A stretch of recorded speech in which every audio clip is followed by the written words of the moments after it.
सभी विद्यार्थियों का पुनः एक बार आपके अपने इस YouTube चैनल साहित्य संगम में बहुत बहुत स्वागत है। चैप्टर संख्या 5 आरोह भाग 2 पुस्तक उषा कविता शमशेर बहादुर सिंह की, उसके एमसीक्यूज हम देखने वाले हैं। तीन एमसीक्यूज वस्तुनिष्ठ प्रश्न आपके बोर्ड परीक्षा में पूछे जाने हैं, उसी के हिसाब से हम तैयारी कर रहे हैं। कोई भी चैप्टर हम छोड़ने वाले नहीं है। सारे चैप्टर के इंपॉर्टेंट क्वेश्चन जो बोर्ड परीक्षा की दृष्टि से बहुत ही इंपॉर्टेंट है वो हम यहाँ देखने वाले हैं। अगर आपका कोई चैप्टर छूट रहा है तो प्लेलिस्ट से आप उसको देख सकते हैं।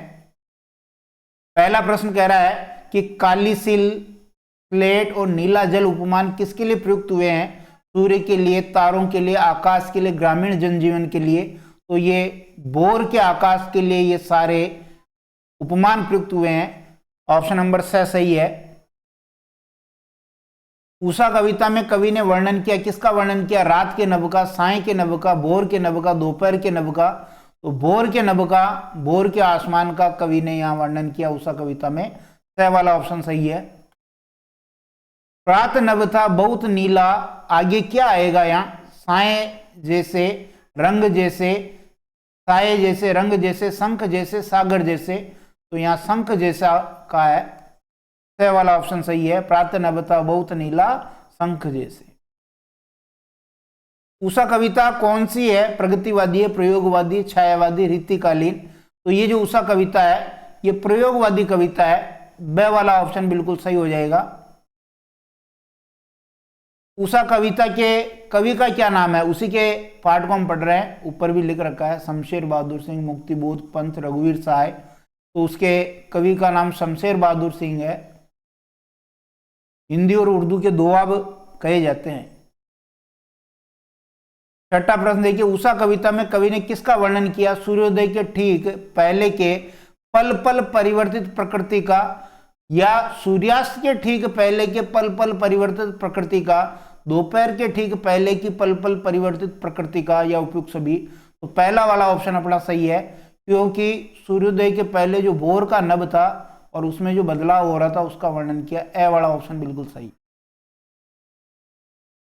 हिंदी और उर्दू का दोआब के नाम से कौन जाने जाता है? अभी हमने ऊपर बात की, नजीर, गोरखपुरी, रघुपति साय, शमशेर बहादुर सिंह, इल्ताफ हुसैन। तो शमशेर बहादुर सिंह को हम हिंदी और उर्दू का दोआब कहते हैं। 6 वाला ऑप्शन सही है। कवि शमशेर बहादुर सिंह ने उषा कविता में भोर के नभ की तुलना किस किस से की है? राख से लिपे हुए चौके से, गहरा नीला शंख से, बहुत काली सील से, उपयुक्त सभी से। इन सब से कवि ने तुलना की है। द वाला ऑप्शन बिल्कुल सही है। 9वां प्रश्न देखिए, उषा जो कविता है कवि ने किसका प्रयोग कर कविता को प्रभावी बनाया? प्रतीकों का, बिंबों का, उर्दू भाषा का, उपयुक्त सभी का। तो यहां पर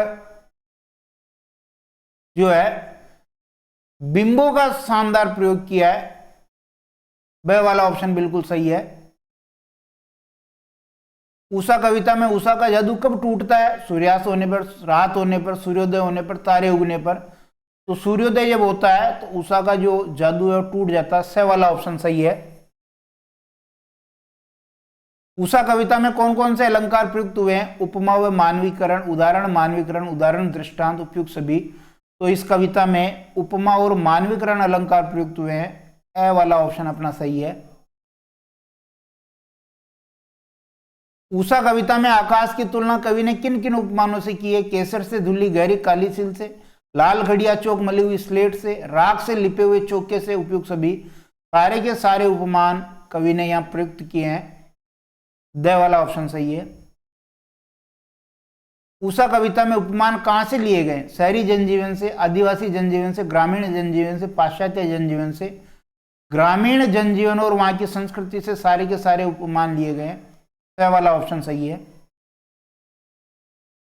शमशेर बहादुर सिंह का रचना संग्रह कौन सा नहीं है? कुछ कविताएं, कुछ और कविताएं, चुका भी नहीं हूं मैं, चांद का मुंह टेढ़ा।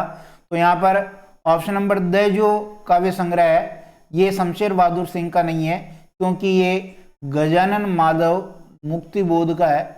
तो ये शमशेर बहादुर सिंह का।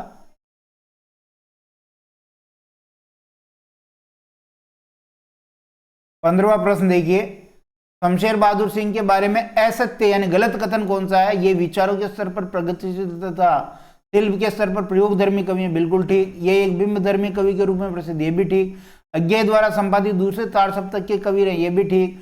छायावाद के 4 स्तंभों में से एक है, गलत, क्योंकि छायावाद के 4 स्तंभ तो प्रसाद, पंत, निराला और महादेवी वर्मा है। दयावाड़ा गलत हो जाएगा। ये तो एक प्रयोगवादी कवि है। प्रयोगवादी कविता की पहचान क्या? नए बिंब, नए प्रतीक, नए उपमान और उपयोग सभी। सारे के सारे ही प्रयोगवादी कविता की पहचान है। दयावाड़ा ऑप्शन सही है।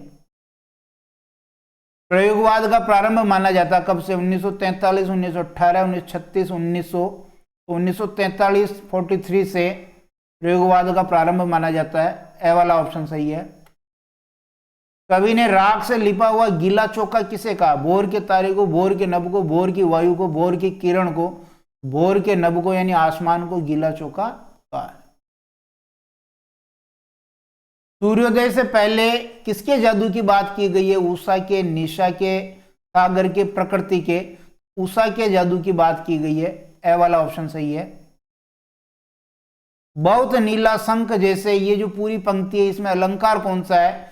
उपमा, मानवीकरण, उत्प्रेक्षा, प्रतीक। तो यहां जैसा शब्द आ गया है और जैसा शब्द आता है आपके उपमा में। ए वाला ऑप्शन बिल्कुल ठीक है। प्रातःकालीन आकाश का रंग कैसा बताया गया? गहरा काला, नीला, हरा, लाल। तो नीला उसका रंग बताया गया। बे वाला ऑप्शन सही है। आया था ना, प्रातः नभता बहुत नीला शंख जैसे।